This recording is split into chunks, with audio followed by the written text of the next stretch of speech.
esta última sesión de Estrategias para la Comprensión Lectora. El Instituto de Formación Continua, Profesionalización e Investigación del Magisterio del Estado de México les agradece su preferencia el estar llegando a esta última sesión.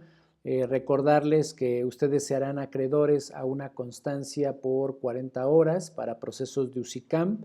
Les agradecemos también a el director general de CEIEM, al doctor Magdaleno Reyes Ángeles, por su apertura y disposición a esta acción formativa.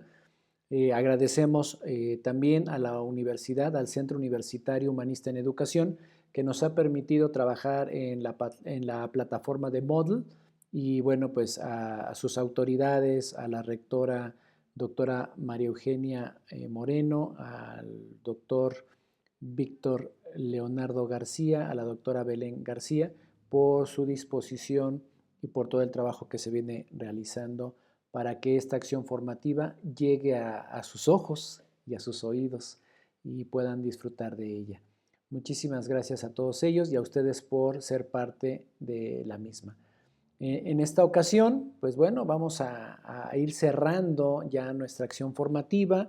Estaremos reflexionando un poquito sobre precisamente esto que tiene que ver de la enseñanza de la lectura y la comprensión, que de alguna manera siempre ha sido un punto toral en los planes y programas de estudio.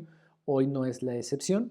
En el formato de la nueva escuela mexicana, pues también es un proceso que tiene su importancia, que se puede ver desde la Estrategia Nacional de Lectura y Escritura, que tiene que ver con los procesos que se busca gestar para favorecer y fortalecer que nuestros niños, adolescentes, jóvenes y adultos se conviertan en personas lectoras. Eso es muy importante. Y bueno, pues para ello es importante clarificar que el desarrollo de estas habilidades permite también desarrollar nuestro intelecto, nuestro desarrollo afectivo y también el de nuestros estudiantes, y que adicional a esto pues implica que podamos también fortalecer procesos que de manera psicológica eh, favorecen los factores lingüísticos, como la parte fonológica, morfológica, sintáctica o semántica, y que de alguna forma pues será en especial el incentivo y la motivación lo que pueda favorecer un desarrollo, un arraigo a esta habilidad de lectura y comprensión. Pues bueno, dicho esto, pues también nos parece importante comentar lo que dice Velázquez y Santiesteban, donde nos comentan que el empleo de estrategias conscientes que conduzcan en primer término a decodificar textos y luego presupone que el lector capte el significado no solo literal de las palabras y las frases, o el sentido literal de las oraciones, de las unidades supraoracionales o del párrafo, o del contenido literal del texto, sino que debe captar un significado, un sentido, un contenido complementario. En nuestro caso, nuestra cultura tiende mucho a esto, ¿no? Con algo que pues, es algo que caracteriza en especial al mexicano, que es el uso del doble sentido, ¿no? Es algo muy interesante que para nosotros pues, en ocasiones se dan estas interpretaciones del significado, del sentido y del contenido complementario con ciertas frases que en ocasiones se utilizan en la jerga popular, ¿no? Y bueno, pues esto significa, entre otras cosas, que el procesamiento dinámico por parte de quien es el lector, de nuestros estudiantes de manera específica, pero también de nosotros, quien lo desarrolla, debe de establecer esas conexiones coherentes entre ese conocimiento y esa nueva información que le va brindando el texto. Y bueno, pues vamos a dejarles en los materiales un libro, ¿sí?, que se llama Cerebro Activo y Creativo, Convivo y Aprendo. En ese documento, de manera digital, van a tener un material donde pueden promover el trabajo de la lectura rápida.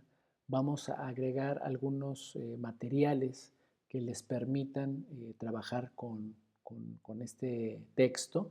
Está de manera digital. Por favor, si tienen la oportunidad de imprimir los materiales, háganlo para sus estudiantes y vayan trabajando con ellos este tipo de recursos.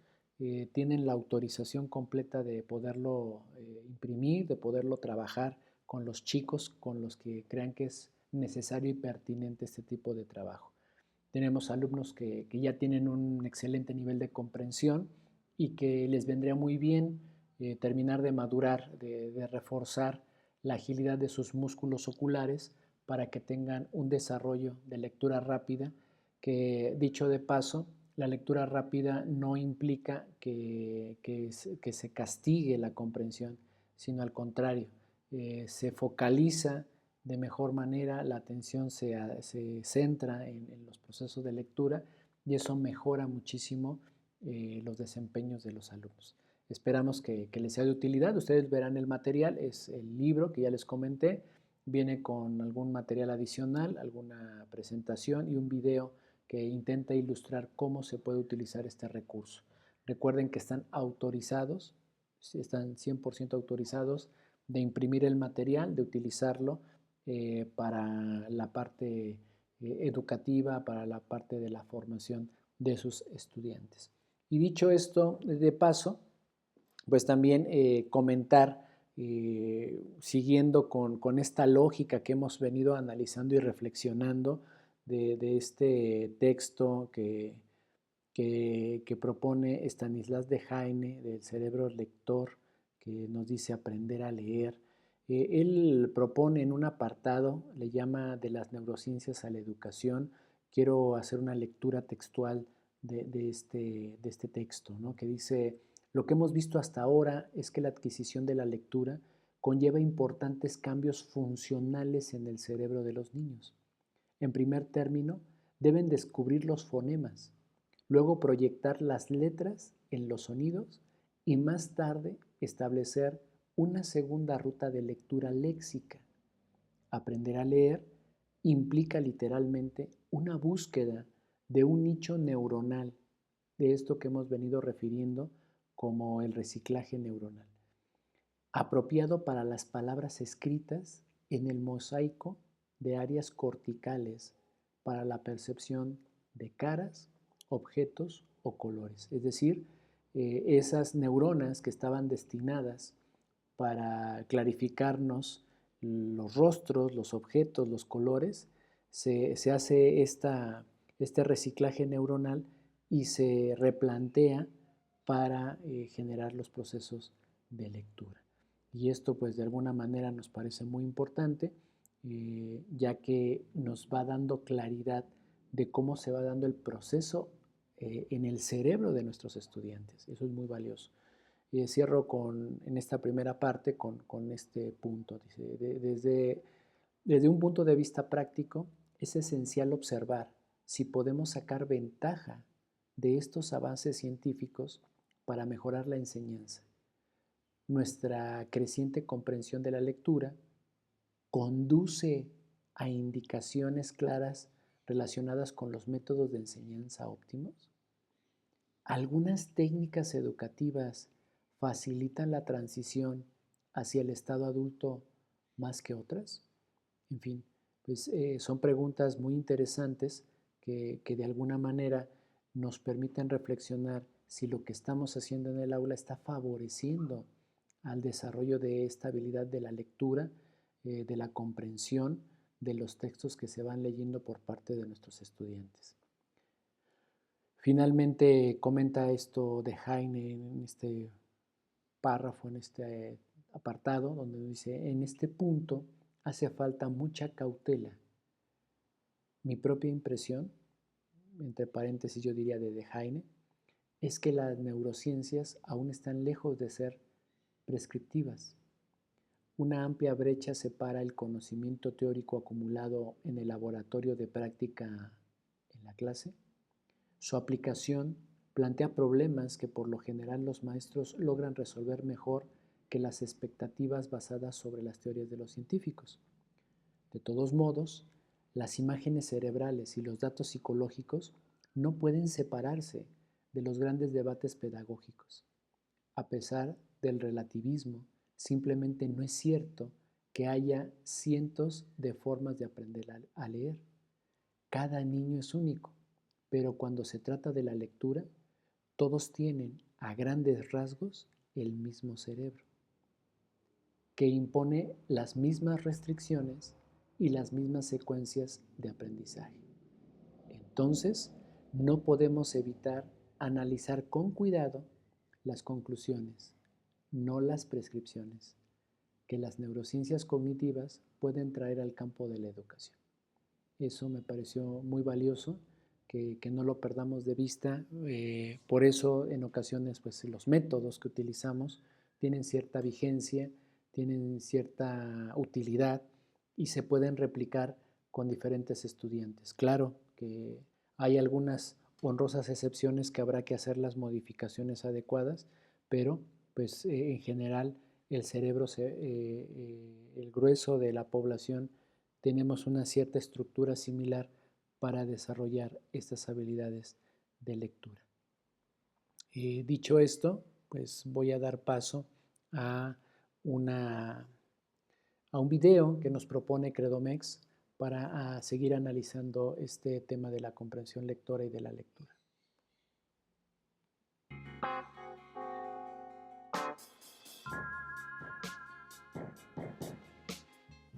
Vamos a leer un poquito más. Mira, lee el texto en voz alta, por favor.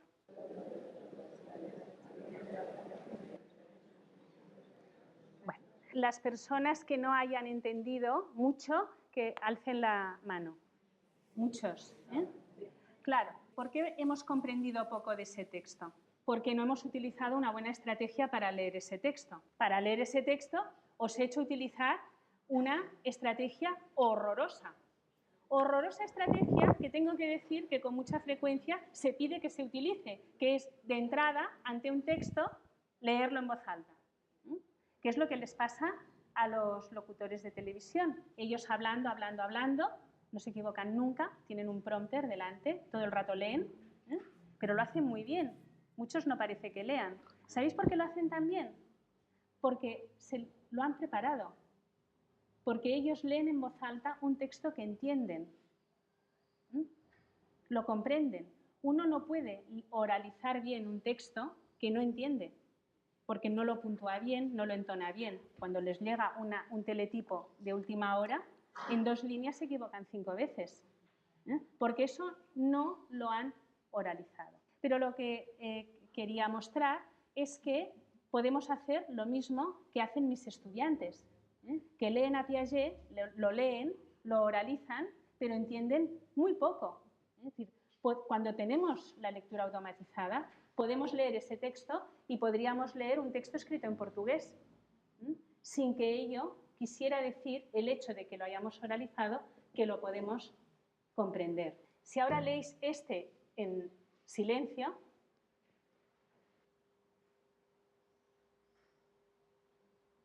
ese texto, aun cuando no lo pudierais reproducir, si ahora os pidiera que me dijerais exactamente lo que dice, todos podríais explicar ese texto. ¿Por qué?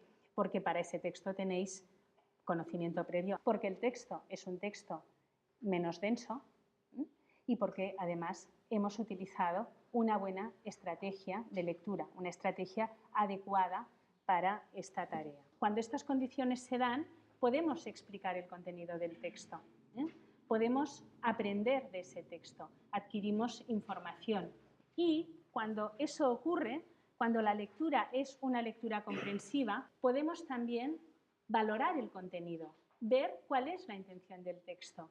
Podemos darnos cuenta de que los textos no son neutros, sino de que siempre tienen una intención.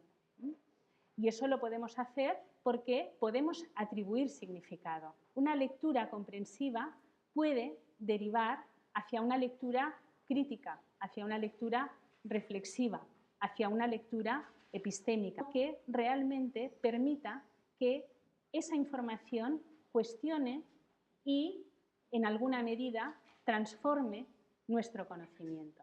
Una cosa es adquirir información y otra cosa es transformar esa información en conocimiento. No estamos en la sociedad del conocimiento, para mí, esa es mi opinión, sino que estamos sobre todo en la sociedad de la información. Y el reto que tenemos es cómo ayudar a que esa información la podamos desbrozar, analizar, tirar a la basura toda la que nos sobre y transformar en conocimiento esa que realmente nos resulta cercana o nos resulta necesaria. Muy interesante la propuesta que nos hace esta docente, esta catedrática, y alineado a este mismo ejercicio, comparto un segundo momento de la lectura del libro del cerebro lector, donde nos propone el mito de la lectura por palabra completa. Y hago la lectura de este fragmento.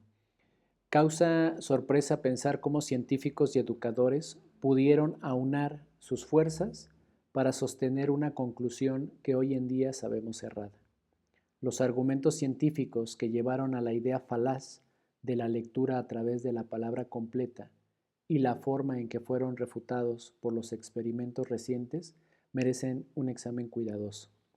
Un artículo reciente hace una lista de al menos 4 puntos que constituyen los auténticos pilares del método de la palabra completa.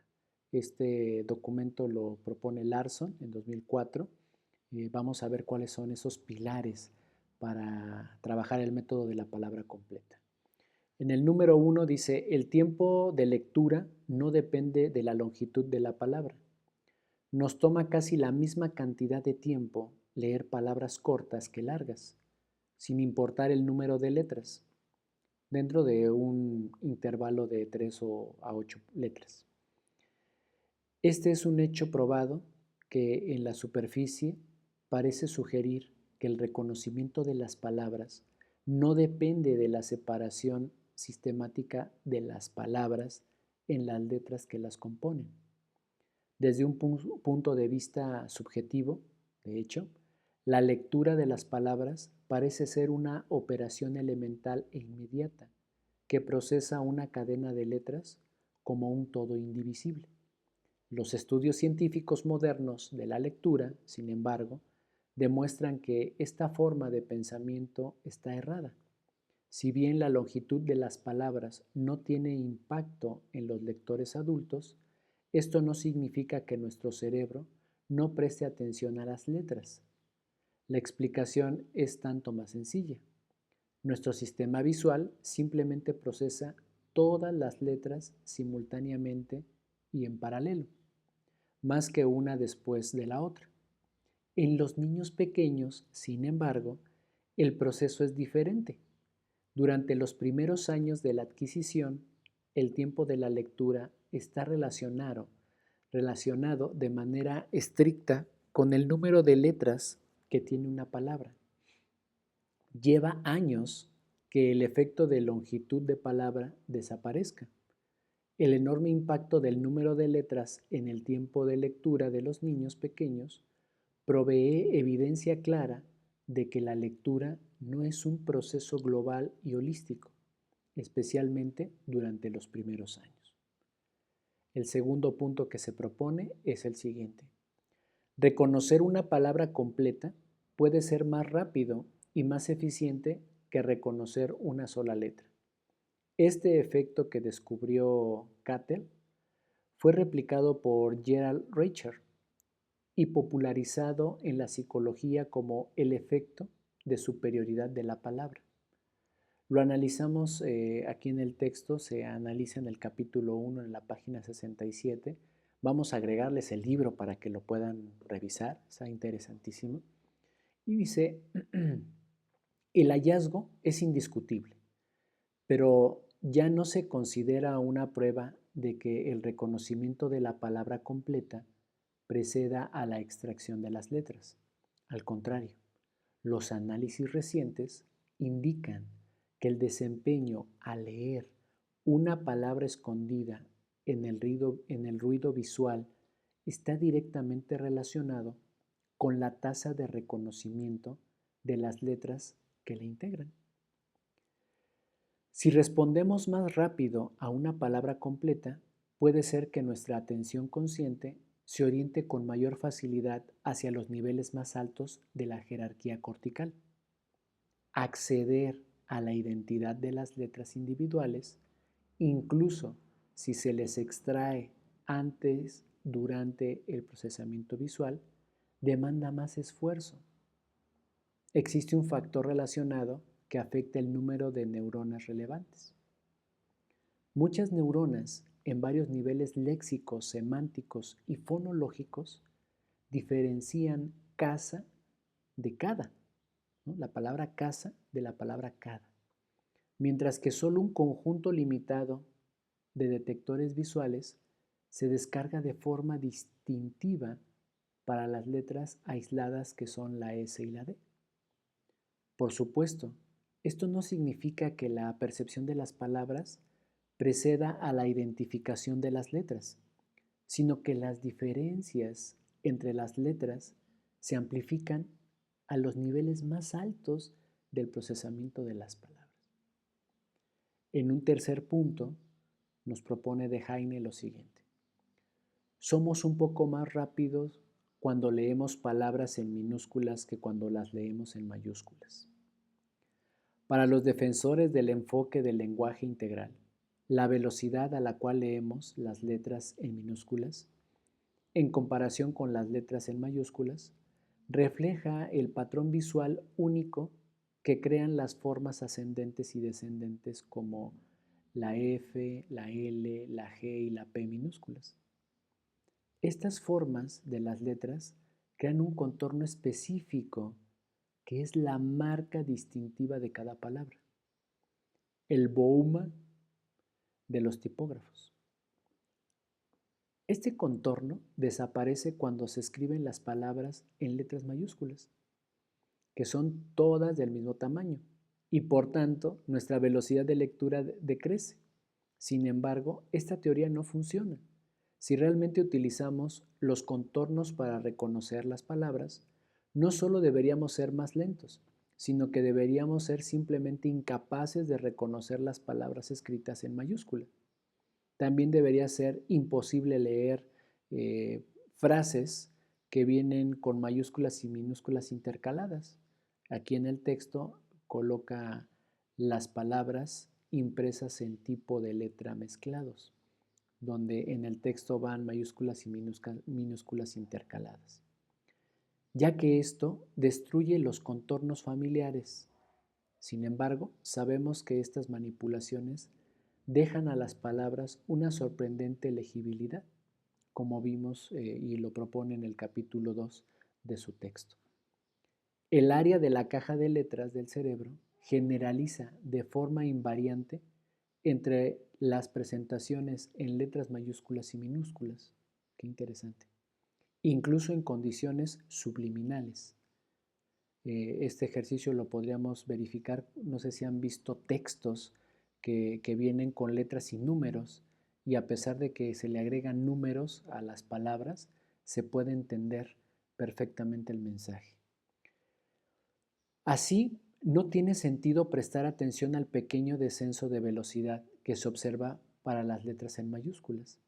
Puede simplemente deberse a la menor familiaridad con estas formas. Entonces, no habría problema, ¿no? Qué interesante. Y el cuarto punto dice, los errores tipográficos que representan el contorno general de la palabra son más difíciles de detectar que otros que lo quiebran.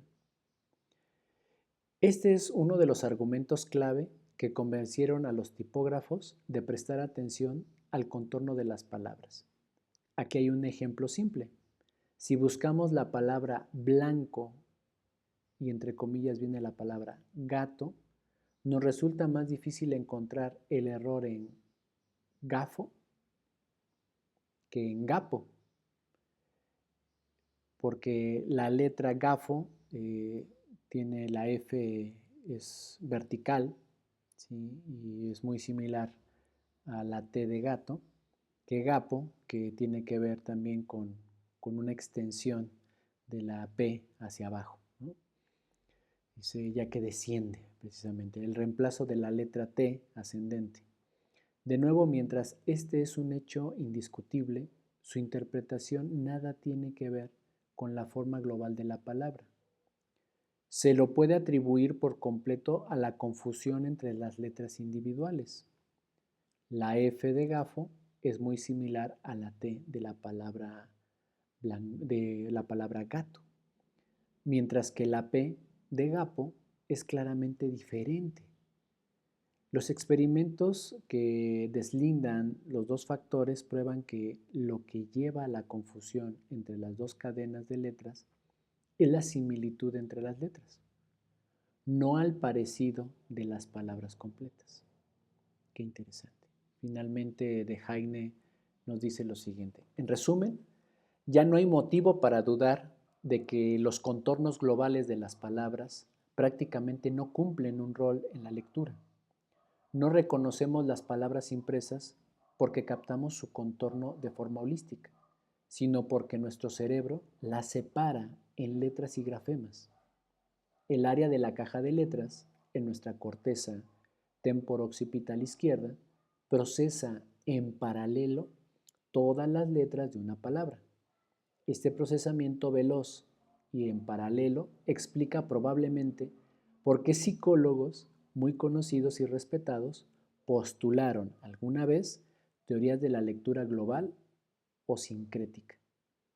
Hoy en día sabemos que la inmediatez de la lectura es solo una ilusión engendrada por la extrema automaticidad de las etapas que las componen, que operan fuera de la percepción consciente.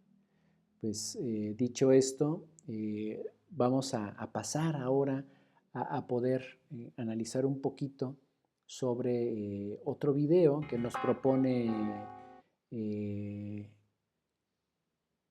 Credomex y en este sentido pues vamos a checar estas etapas de la lectura. Vayamos pues al video.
interesante, ¿no? El video propuesto aquí por Credomex. Aquí tenemos quiero dejar esta última parte,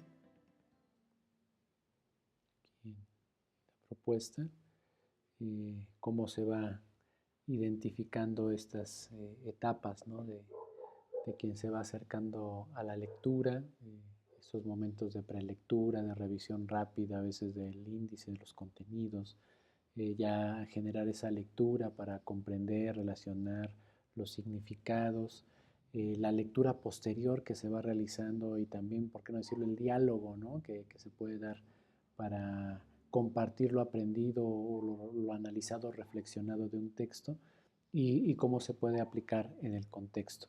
Y dicho esto, para ir cerrando nuestra acción formativa, también me parece muy importante que hagamos una reflexión sobre aquellos niños que de alguna manera pues tienen dificultades desproporcionadas para aprender a leer. En muchos de los casos el problema tiene que ver con esta dificultad con la habilidad de procesar fonemas, ¿sí? Y que bueno, pues de alguna manera pues se refiere a una condición de dislexia. Los cerebros de los niños disléxicos en especial presentan ciertas características, alguna anomalía, lo refiere así Stanislas Dehaene, en la anatomía del lóbulo temporal. Menciona que normalmente está desorganizada esta anatomía y que entonces la conectividad se altera. Por eso varias regiones no se activan lo suficiente cuando se está ejercitando la lectura. Para mí es muy importante que podamos en ocasiones acercarnos a conocer pues nuevas estrategias, ¿no?, de intervención que se puedan brindar, que le puedan ayudar a chicos, alumnos que tengan este tipo de condiciones, porque al final de cuentas pues no es algo que ellos desean, sino es una condición natural, es una condición de su naturaleza o de su estructura cerebral, que no están deseando, que no es por gusto, pero que lo padecen, que lo viven, por qué no decirlo, lo sufren, y habría que conocer qué elementos podemos trabajar, ¿no? Primero, pues reconocer qué es la dislexia, ¿sí? Cuáles son los problemas fonológicos que más repercuten con este padecimiento, porque al final de cuentas eso nos permitiría generar una tolerancia al fracaso para nosotros, el fracaso de decir, les quiero enseñar a este niño a leer y no puedo, ser tolerantes al fracaso, que el mismo niño que está padeciendo la dislexia también sea tolerante a este proceso y entonces trabajar con unas miras distintas, ¿no? Cómo ir promoviendo diferentes acciones que nos permitan trabajar de una manera mucho más empática, holística, integral e integradora con estos alumnos. Definitivamente sigo recomendando este texto del cerebro lector porque vamos a encontrar muchas rutas, muchas pautas que probablemente nos pueden ayudar y abonar muchísimo en el tema de cómo atender, por ejemplo, este tipo de padecimientos, pero también atender a los chicos que de manera convencional pues pueden acercarse a la lectura sin ningún obstáculo y que a lo mejor lo que hace falta es madurar ciertas habilidades con ciertos procesos que les permitan arraigar y mejorar su desarrollo con este reciclaje neuronal en la parte temporooccipital izquierda que les mejore y les fortalezca su ejercicio de lectura. Pues dicho esto, ahora pasaremos a que ustedes puedan subir sus videos. Ya tuvieron a bien tener alguna estructura, un guión para generar su reseña del libro que leyeron. Por favor, les pedimos que para esta actividad suban las ligas de sus videos que elaboraron en TikTok. Para nosotros será muy importante revisarlo y también, por favor, pidan apoyo, autorización de los padres de familia para que uno de sus estudiantes pueda elaborar una reseña utilizando esta aplicación. Recuerden que solamente es para el tema educativo, se puede omitir la imagen del menor sin ningún problema, o si lo autorizan sus padres y el menor, pues que se pueda compartir el video del estudiante. Les agradecemos infinitamente porque se han vinculado a este proceso. Esperamos que sea de utilidad, esperamos que esto que estamos analizando, reflexionando y proponiendo les haga sentido, que sea pertinente para sus contextos y en especial que sea pertinente para su labor profesional docente. Para nosotros es un gusto, pero también es un compromiso seguir construyendo y brindando acciones formativas que les permiten profesionalizar su práctica, que les permitan hacer empatía de una manera más integral y holística al contexto en donde se están desarrollando.